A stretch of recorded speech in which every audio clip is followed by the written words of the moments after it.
Señoras y señores, y principalmente a los hermanos de todas las naciones del mundo, les traigo un saludo de la tierra de los volcanes, del surf, del café, del Bitcoin y de la libertad. Casi todo lo anterior es fácilmente verificable. Cualquiera que vaya a El Salvador encontrará las mejores playas para surfear del mundo. Volcanes por todas partes, un café increíble, podrá caminar con paz y tranquilidad por cualquier rincón de nuestro país y especialmente encontrará un pueblo unido luchando por su libertad. Y eso es precisamente lo que vengo a hablar en este podio, en la Asamblea General de las Naciones Unidas, de libertad. La que añora mi pueblo y la que añoran todos los pueblos del mundo. Y es que libertad es una palabra que se dice muy fácil, pero que requiere de lucha, perseverancia y muchos sacrificios para que sea verdadera. La libertad de escoger hacia dónde vamos y cómo lo queremos lograr. La libertad de definir nuestro camino como seres humanos. Pero para ser libres, como mucho de lo que nos define, depende de cómo nos ven los demás, pero principalmente de cómo nos vemos a nosotros mismos. Por lo tanto, además de decidir que queremos ser libres, es requisito indispensable que los poderosos respeten nuestra libertad. Yo vengo de un pueblo que durante mucho tiempo se vio a sí mismo como menos que los demás. Vengo de un pueblo donde nunca habíamos tenido el valor de tomar nuestras propias decisiones. Vengo de un pueblo donde nuestro destino siempre fue controlado por otros. Vengo de un pueblo que solamente es dueño del país más pequeño del continente americano y que incluso esa pequeña propiedad sobre ese pedacito de tierra, que apenas se ve en el mapa, no es respetada por países que tienen muchísimo más territorio que nosotros, muchísimo más dinero y muchísimo más poder, y que piensan correctamente que son dueños de sus países, pero piensan incorrectamente que también son dueños del nuestro. Y es que un grupo de países poderosos no solo tienen mucho más que todos los demás, sino que también creen que son los dueños de lo poco que tenemos los países que no somos poderosos.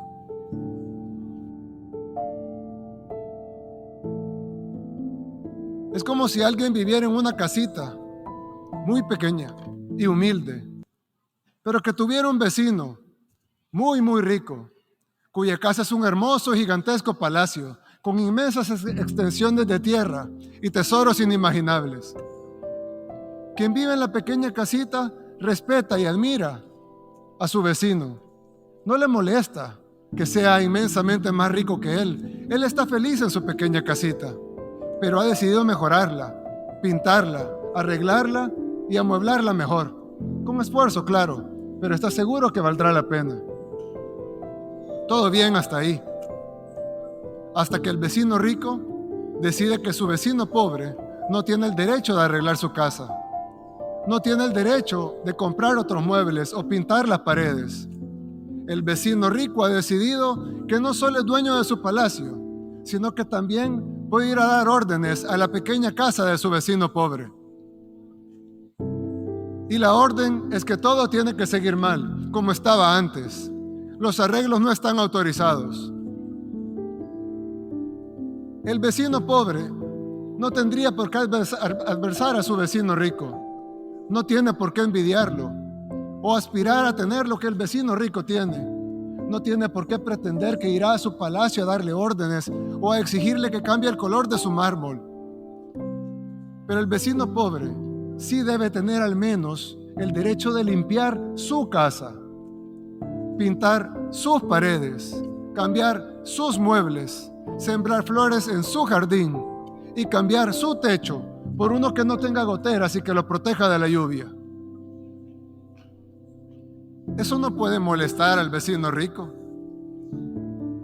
Él no puede exigirle que vuelva a poner los muebles viejos, que corte las flores, que despinte las paredes, que quite el techo nuevo, que además le está funcionando para poner el techo viejo.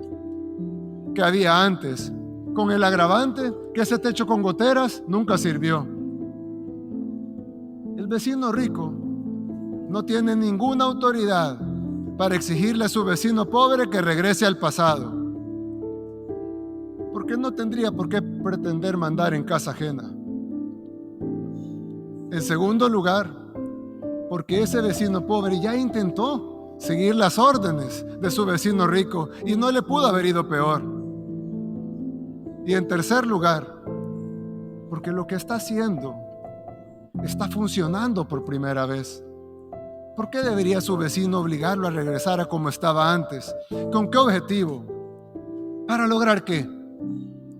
¿Acaso no debería estar feliz que su vecino pobre esté un poco mejor que antes?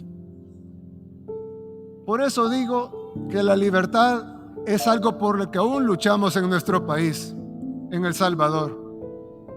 Porque si bien somos libres y soberanos e independientes en papel, no lo seremos de verdad hasta que los poderosos entiendan que queremos ser sus amigos, que los admiramos, que los respetamos, que nuestras puertas están abiertas de par en par para comerciar, para que nos visiten, para construir las mejores relaciones. Pero lo que no pueden hacer es venir a mandar a nuestra casa. Y no solo porque es nuestra, sino porque no tendría sentido deshacer lo que estamos logrando. En poquísimo tiempo, El Salvador ha pasado de ser el país más peligroso del mundo, literalmente el país más peligroso del mundo, a estar en camino a ser el país más seguro de América. Pasamos de ser un país para muchos desconocido, y los pocos que lo conocían por las pandillas, por los muertos, por la violencia, por la guerra. Pasamos de eso a ser un país conocido por las playas, por el surf, por sus volcanes, por su libertad financiera, por su buen gobierno y por haber acabado con el crimen organizado. Y esos logros que apenas empiezan y que se están consiguiendo en poquísimo tiempo, para nosotros son inmensos y tenemos el derecho a continuar en el camino de nuestro desarrollo.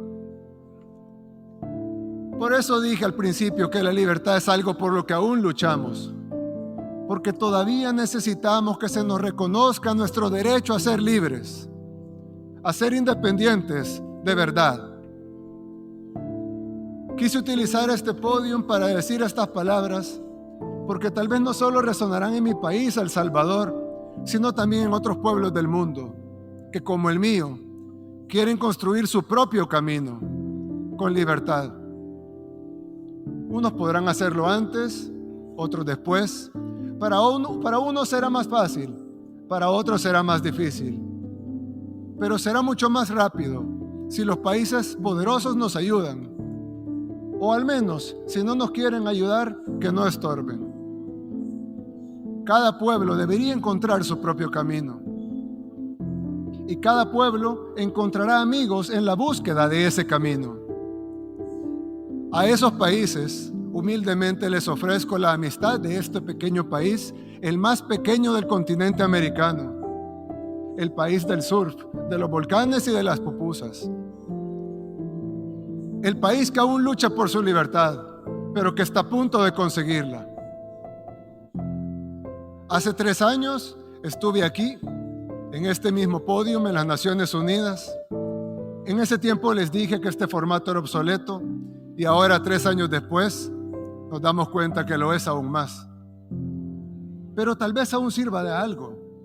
Tal vez sirve entre muchas otras cosas para que este representante de este pequeño país, el más pequeño del continente americano, humildemente les recuerde que estas Naciones Unidas no se crearon para dividir, para destruir o para someter, sino para relacionarnos, para trabajar juntos, para construir una mejor comunidad de países y para buscar soluciones a los problemas del mundo. Pero con el respeto absoluto a la soberanía y a la autodeterminación de cada país y de la manera que dice la misma Carta de las Naciones Unidas en el primer principio de cómo sería esta organización. La organización está basada en el principio de la igualdad soberana de todos los pueblos. Y como dice uno de los principales propósitos por los cuales se fundaron las Naciones Unidas, fomentar entre las naciones relaciones de amistad basadas en el respeto al principio de la igualdad de derechos y a la libre determinación de los pueblos.